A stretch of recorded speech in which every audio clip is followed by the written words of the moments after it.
Vous cherchez quelqu'un? Hein? Ah, oui, je cherche le procureur Montgolfier. Lui-même. Ah, À qui ai-je l'honneur? vous ne me reconnaissez pas? Bien sûr que si. Vous voulez rentrer?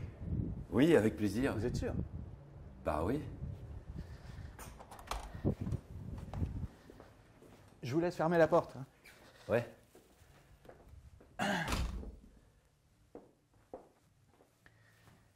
Installez-vous, je vous en prie. Merci.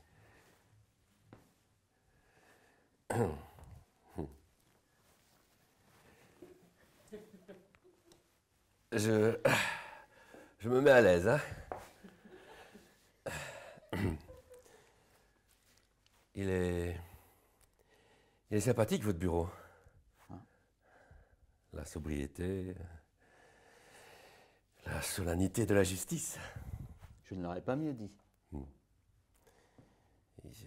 Un peu petit, peut-être. J'ai une terreur bleue des grands espaces. Ah, d'accord. Vous n'allez pas mettre le bordel dans mon bureau, là? Non, mais c'est parce que votre lampe m'éblouit un petit peu, là. Vous voyez?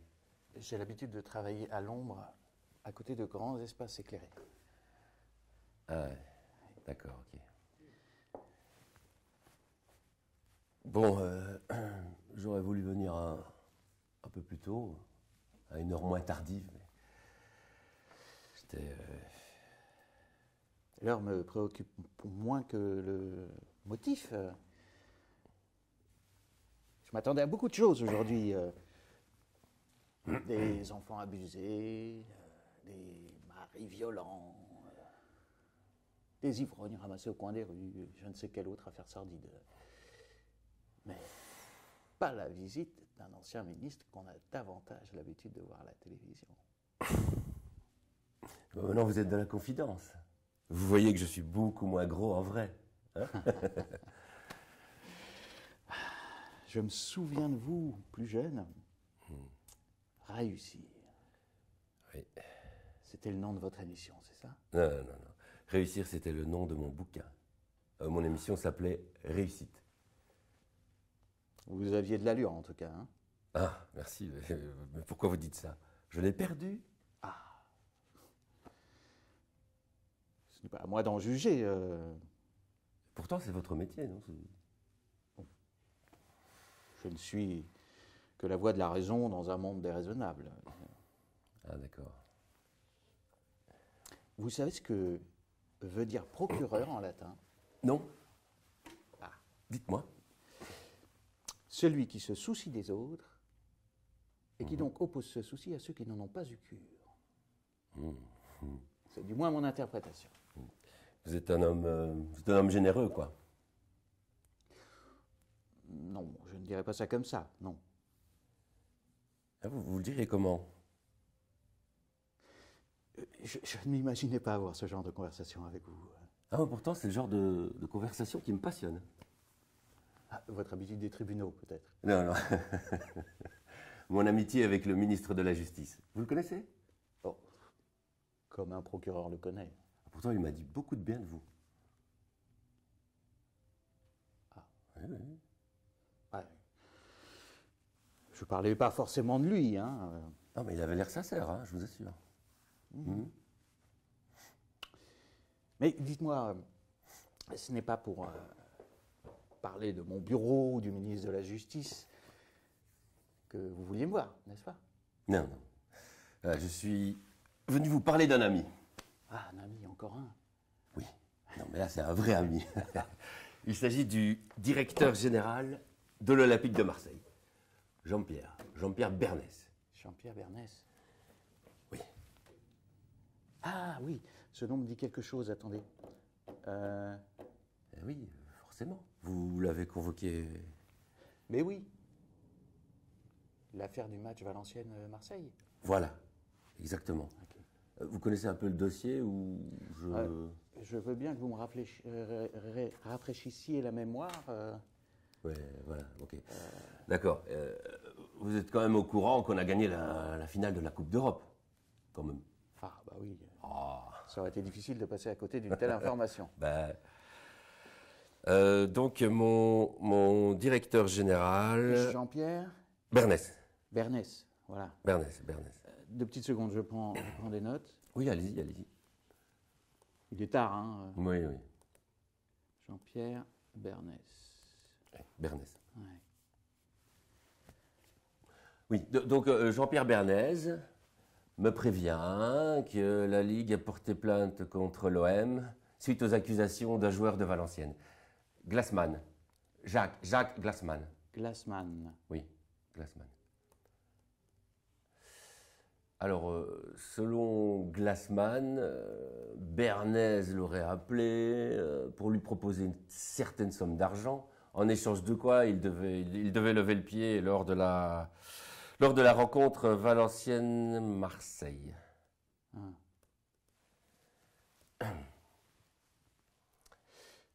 Je crois qu'il y a une plainte, en effet. 2 petites secondes. Ah, je crois que je l'ai. Glassman, voilà. En effet, Jean-Pierre Bernès, une somme d'argent au téléphone.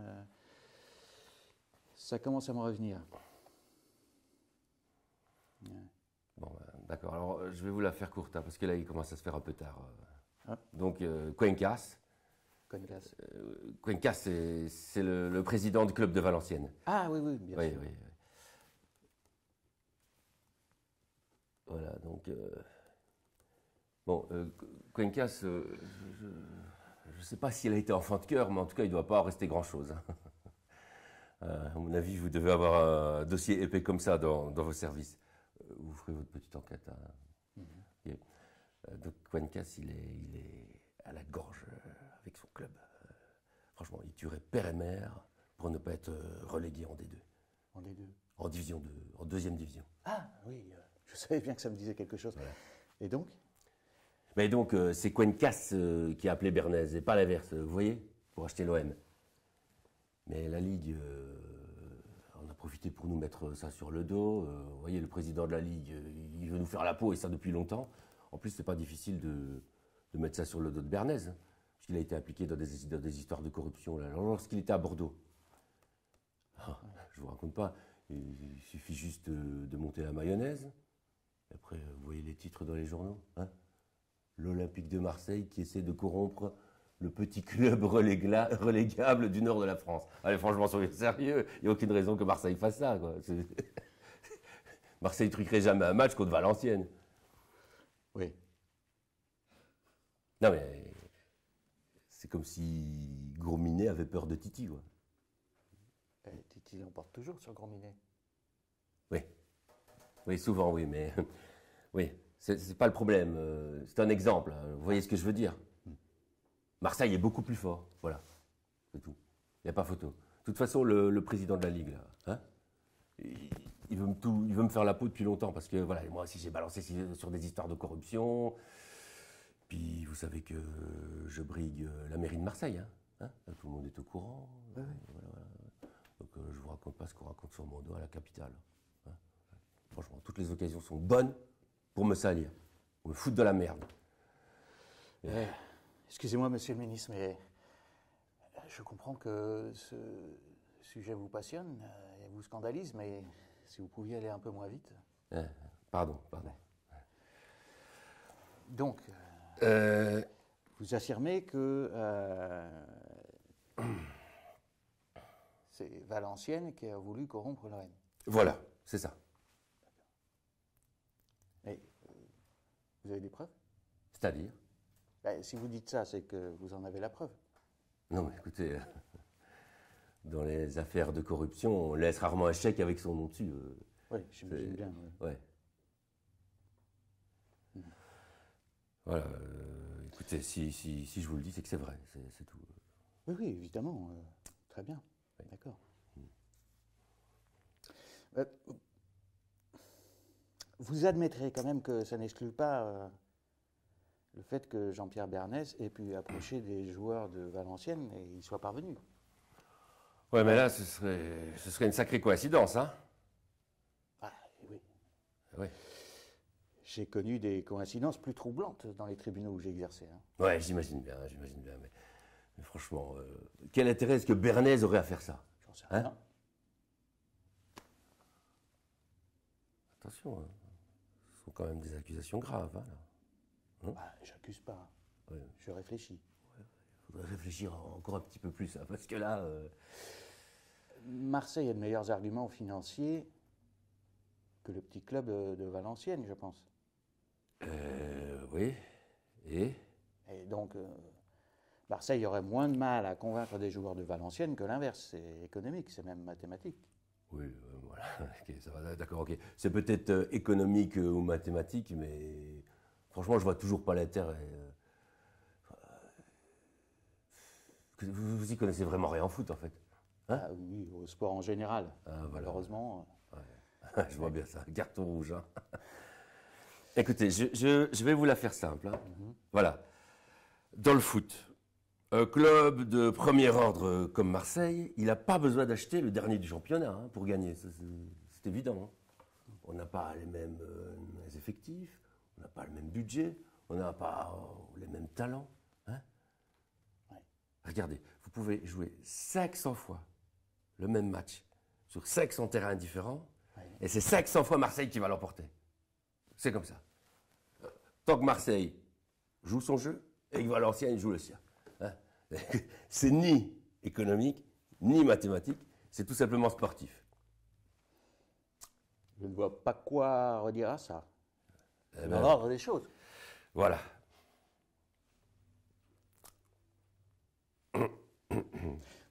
Excusez-moi, vous allez me trouver terriblement ennuyeux. Vous admettrez quand même qu'une équipe qui s'apprête à jouer un match important, comme une finale de Coupe d'Europe, a envie de s'économiser durant le match précédent. Non mais vous êtes sérieux là? Vous croyez qu'on a vraiment envie de s'économiser avant de jouer une finale de Coupe d'Europe? Eh ben non, c'est tout le contraire. On va tout donner, on va préparer nos plans de jeu, on y va à fond quoi, à fond. C'est comme ça. Oui, c'est parfaitement logique aussi. Ah ben ouais. Donc, Valenciennes a voulu corrompre Marseille, ça n'a pas marché, et aucun joueur de Valenciennes n'a touché d'argent. Voilà, c'est ça. Mais que faire du témoignage de Jacques Glassman? Alors là, vous en faites ce que vous voulez. Hein. Une cocotte en papier. Rien de ce qu'il raconte ne tient la route. Hein. On connaît sa réputation. Mais il aime bien faire parler de lui. Bon, c'est quoi la suite du dossier là hein? Je ne sais pas, vous voulez porter plainte? Écoute qui? Vous me dites que Cohen-Cass, l'entraîneur de Valenciennes, vous a approché. Oui, mais non, mais Cohen-Cass, c'est pas la première fois. Écoutez, on va rester chacun dans son coin là, comme ça. C'est mieux. Hein? Alors, il y aura une simple enquête, puisqu'il y a une plainte déposée par la Ligue de football professionnel. D'accord, voilà. Enquête que vous pouvez déjà classer sans suite. Hein? Ça aurait été une option, mais il s'avère qu'elle a déjà débuté. Ah bon? Oui. Une enveloppe contenant 250 000 francs en petites coupures a été retrouvée dans le jardin de la tante de Christophe Robert, un joueur de Valenciennes. Ah ouais. Ouais. Une enveloppe contenant 250 000 euros, vous dites? Francs. Francs? Francs. Oui. Ouais. C'est mieux. Bon. Et qu'est-ce que ça prouve? À minima, qu'il y a eu une transaction monétaire. Oui. Que Christophe Robert a des dettes de jeu. Hein. Connaît sa réputation. Hein? Décidément, les joueurs professionnels ont des sacrées réputations. Oui, mais lui vraiment, lui, on la connaît. Hein. De toute façon, je vois pas ce que ça prouve, là, votre enveloppe. Là. Vous admettrez que ça corrobore la version de Jacques Glassman. Oui, ou bien leur mensonge en bande organisée. Là. Écoutez, si ça se trouve, cette enveloppe-là, elle a été mise là exprès pour me faire tomber. Vous ne manquez pas d'imagination. Bon, alors c'est vous qui en avez un peu de trop. Hein. Vous admettrez quand même 250 000 francs, c'est une sacrée somme. Ouais, mais vous savez combien ça gagne des joueurs de football professionnels? Et Christophe Robert gagne 95 000 francs par mois et Jacques Glassman 54 000 francs sans les primes. Ouais, il me semblait que vous n'y connaissiez rien en foot. Bah, on parle là de salaire, Oui, pas de d'accord. compétences footballistiques. Vous voulez en venir où? Bah, nulle part, monsieur le ministre. Vous me demandez combien gagne un joueur de foot, je vous réponds. Vous admettrez quand même que 250 000 francs pour eux, c'est pas grand-chose. Hein. Tout de même, Peanuts. plus de 2 mois de salaire pour l'un, 4 mois pour l'autre. Oui, vous voyez ce que je veux dire. Non, pas du tout. Non, mais bon. Écoutez, avec moi, on ne travaille pas comme ça. Hein. On travaille dans la transparence. Hein. On travaille dans l'équité sportive. OK? On a des valeurs, nous, on a des valeurs. Des valeurs. Oui. Ça me rappelle quelque chose. Ah bon? Oui. Vous savez qui m'a dit ça? Non, dites-moi. Jacques Glassman, exactement à la place où vous êtes, quand il est venu déposer. Ah, ok. Je vais pas passer la nuit dans votre bureau. Hein. Donc si vous avez encore des trucs que vous savez que vous me dites pas, il faudra me les dire là, maintenant. Hein? Vous ne manquez pas de culot. C'est vous qui êtes venu, je vous ai rien demandé.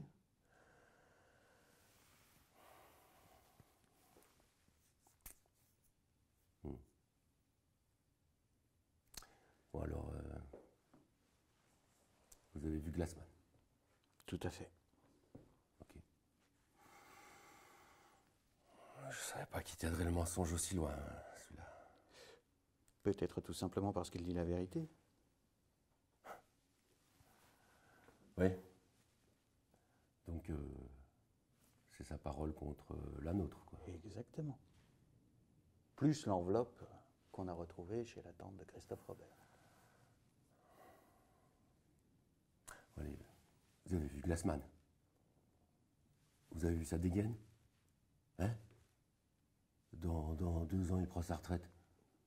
Sans aucune perspective de carrière. Et donc? Et donc, il a raconté tout ça pour faire parler de lui, je vous dis. Qu'est-ce que vous croyez? Vous imaginez demain les unes des journaux? Si vous commencez à gober tous ces bobards? Dans 6 mois, tout le monde parle de lui. Et voilà, libre à vous de lui faciliter sa carrière. Libre à moi, évidemment. C'est l'essence de ma fonction. Ouais. D'accord. Bon. Bon. Comme vous dites. On va faire simple. Voilà ce que m'a dit Jacques Glassman. La veille du match Valenciennes-OM, il a été convoqué par Christophe Robert et Georges Borouchaga dans la chambre de celui-ci. Il a discuté avec Jean-Pierre Bernès, votre directeur sportif, qui leur a proposé de les dédommager s'ils levaient le pied. Montant de la transaction, 400 000 francs. Malgré le dépit de Jacques Glassman, Georges Borouchaga aurait réclamé 500 000, ce qui a été immédiatement accepté par Jean-Pierre Bernès. Le lendemain, écœuré, et après avoir eu confirmation que la transaction a bien eu lieu, Jacques Glassman s'est rendu dans le bureau de l'arbitre pour y déposer une réclamation. Et la suite, vous la connaissez puisque vous étiez dans le bureau. Glassman a tout inventé.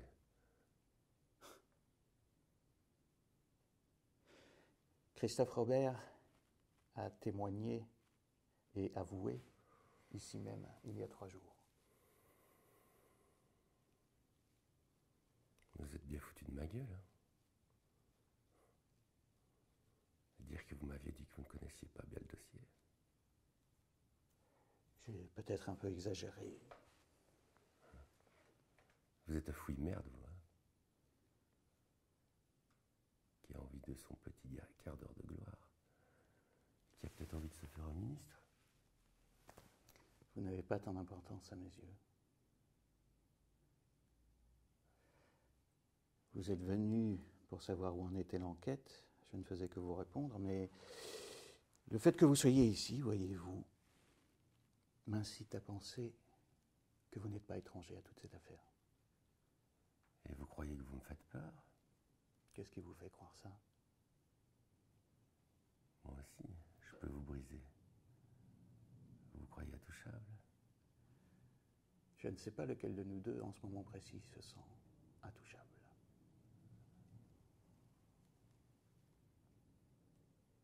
Bah.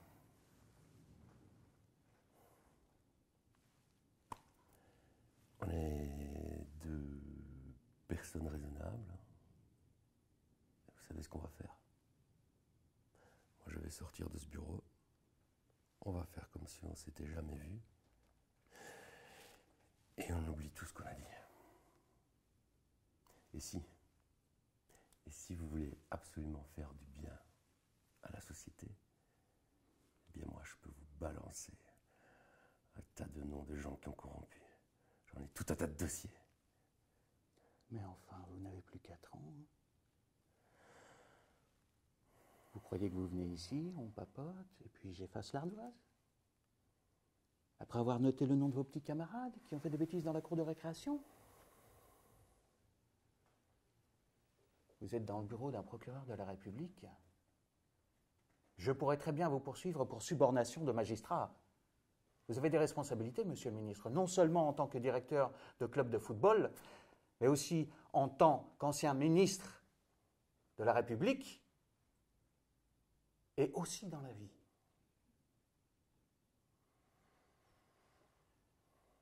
On ne se comporte pas comme ça. Je ne parle même pas de moi, mais du pays. Monsieur le ministre, je ne vous ai pas convoqué. Mais à partir du moment où vous avez franchi cette porte, c'est moi qui décide si vous êtes autorisé à repartir. D'accord ?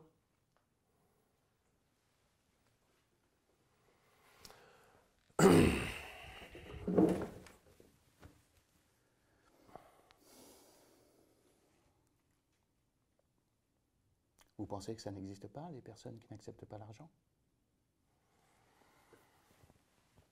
Vous croyez qu'il suffit d'arriver avec une valise remplie de cash et que n'importe qui est prêt à renier ses valeurs, son honnêteté? Il y a des personnes qui ne sont pas comme ça. Et parmi elles, il y a Jacques Glassman. Puisque vous tenez absolument à le croire, je vous rappelle quand même qu'il avait accepté avant de se rétracter. Et pourquoi, à votre avis? La pression du club, la pression des camarades. Mais il ment, je vous dis. Bien sûr, il ment. Christophe Robert ment aussi. Et l'argent qu'on a retrouvé dans le jardin de sa tante, c'est de la fausse monnaie. Hein? Peut-être même des billets de Monopoly. Je sais pourquoi vous êtes venu, mais vous n'étoufferez pas cette affaire. Pourquoi vous n'avouez pas? Je n'ai jamais... Pardon? Pourquoi vous n'avouez pas, tout simplement? Vous avez truqué un match de foot. Vous n'êtes pas le premier ni le dernier. Vous l'avez dit vous-même, c'est pas dramatique. Je n'ai jamais corrompu personne. Bon. Arrêtons de jouer et soyons sérieux 2 minutes. Pourquoi vous entêtez? Si vous arrêtez le mensonge et si vous avouez tout ce que vous avez fait, le juge sera bienveillant. Mais si vous continuez de mentir, si vous continuez de prétendre que vous n'y êtes pour rien et que tout ça n'est qu'une vaste machination montée contre vous, je doute que vous échappiez à une condamnation. En l'occurrence, tout acte de corruption passive ou active est passible de 2 ans d'emprisonnement et 200 000 francs d'amende.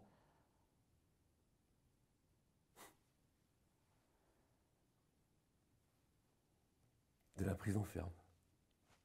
Carrément. En fait,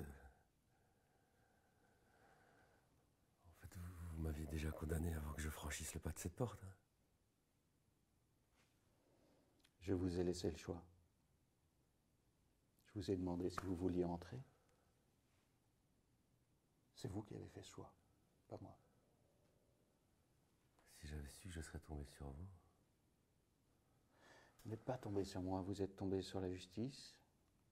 Quelque chose au fond de vous réclame justice. Vous êtes venu me voir pour entendre justice. Croyez bien que si un jour vous deviez aller en prison, ce ne serait pas vous personnellement qui serez enfermé. C'est le mythe, c'est ce que vous incarnez. C'est le rêve que vous avez mis dans la tête de millions de gosses qui vont se réveiller demain matin avec la sensation d'avoir été trahis.